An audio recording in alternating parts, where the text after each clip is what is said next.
This is David at Shine On Studio in Oakland, California, and I want to talk to you guys about live mixes. You will eventually get a band that recorded something live, either a demo in their garage or a live performance they did on stage. In this case, that's what happened.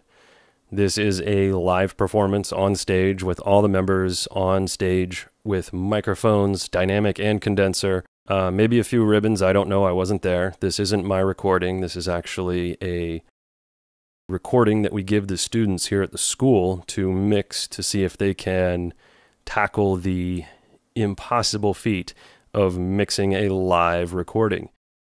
Because you have so many more factors going on, especially the bleed. Let me play you the mix that I've got so far, and by no means is this a finished mix. Of course, this isn't my recording. These aren't my clients. This is the MerryGold band, and they're quite talented. Jillian has an amazing voice, and she's singing into a C12, and you will hear from this recording. We've smoothed things out just a little bit, but see if you can pick up what you're hearing, and then I'm going to solo up the vocal track, and let's listen to that.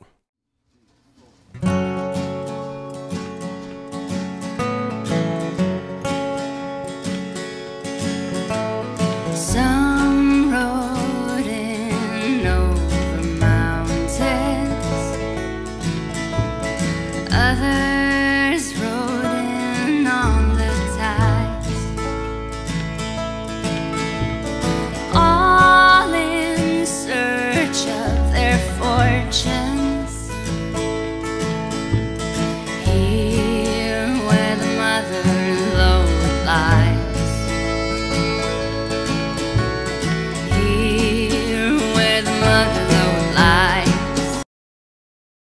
Okay, so you can hear everything.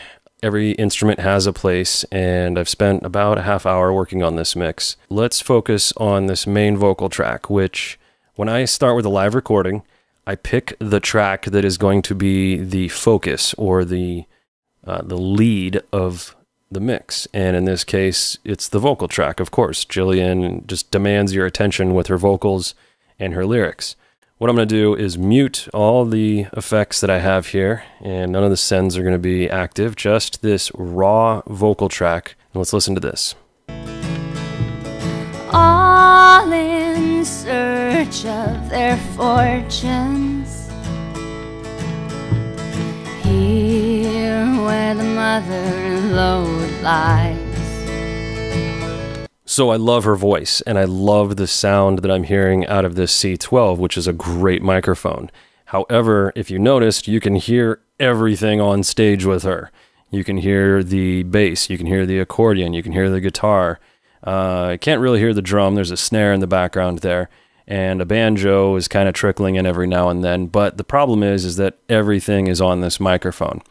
So we have to think about that when we're going to be adding the other tracks, because there were microphones on the other instruments.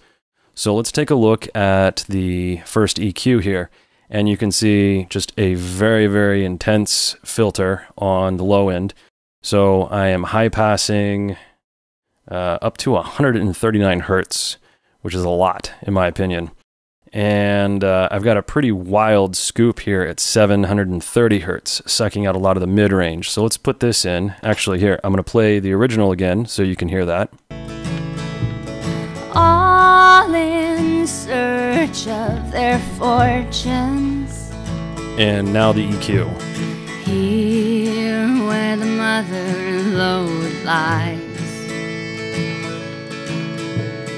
here where the mother Lode lies. So my idea when I worked with this was to isolate her vocal a little bit more, because technically this is supposed to be her vocal track.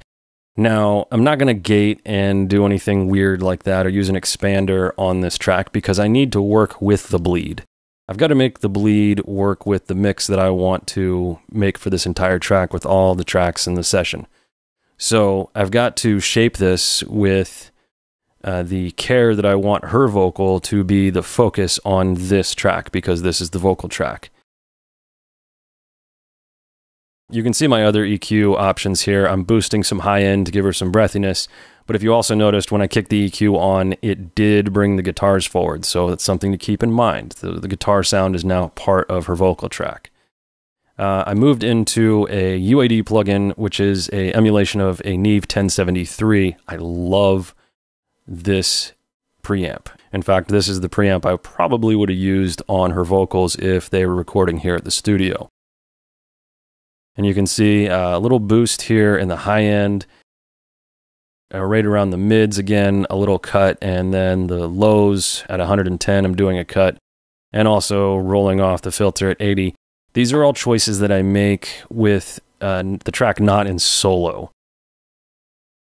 I listen to it in solo, and then I put it back in the mix, and I start making adjustments with all the other instruments before I make any changes.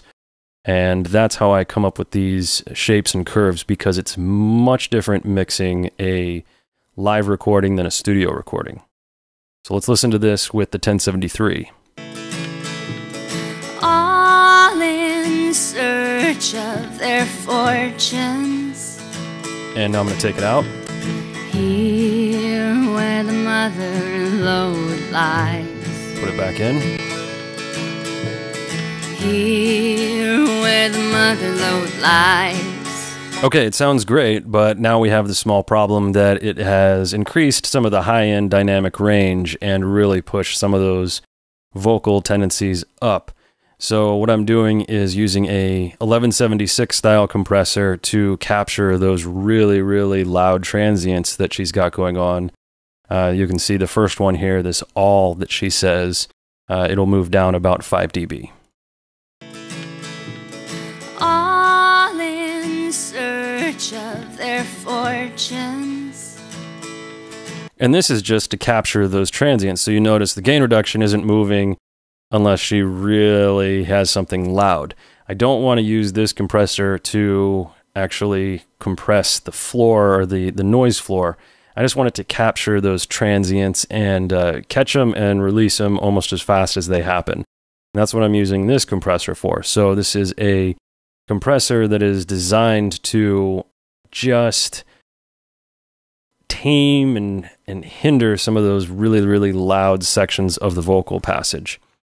Next, we're going to use a de-esser, and any de-esser will work. You just got to find the one that works for you and catch the sibilance that happens to shoot through. You don't want any really hissy S's or T's, but also don't go too crazy on these. I get some guys and they're just de-essing everything. I mean, it's almost working as a compressor because the de-esser is turned up so high and they're really trying to clamp down on it. Look, if the vocalist has sibilants and S's in their singing and that's the way that they sound, you just got to roll with that and make that part of their sound. Figure out a way to add some reverb or some delay or something and either kind of camouflage it into the mix or accentuate it, whatever works. But try to refrain from doing really hardcore reduction if that's not the effect you're trying to get. If you're just trying to de-ess, catch the really loud transient S's and C's and all those really harsh sounds, but let everything else just kind of ride. That's just the way it's got to be sometimes. And let's listen to this. All in search of their fortunes. So you can see it caught some of them, but not all of them. And that's because it's fixed to this frequency. Now you could add another de-esser and find the other frequency for fortunes. I'm not worried about it. It didn't sound that bad to me. If it's brittle to your ears, maybe your speakers are up too loud, but let's move on. Next, I'm using another EQ. Again, this is just a choice where I didn't want to go back into this EQ and make these changes here. I actually wanted to have this EQ curve feed into the 1073 and the 1176.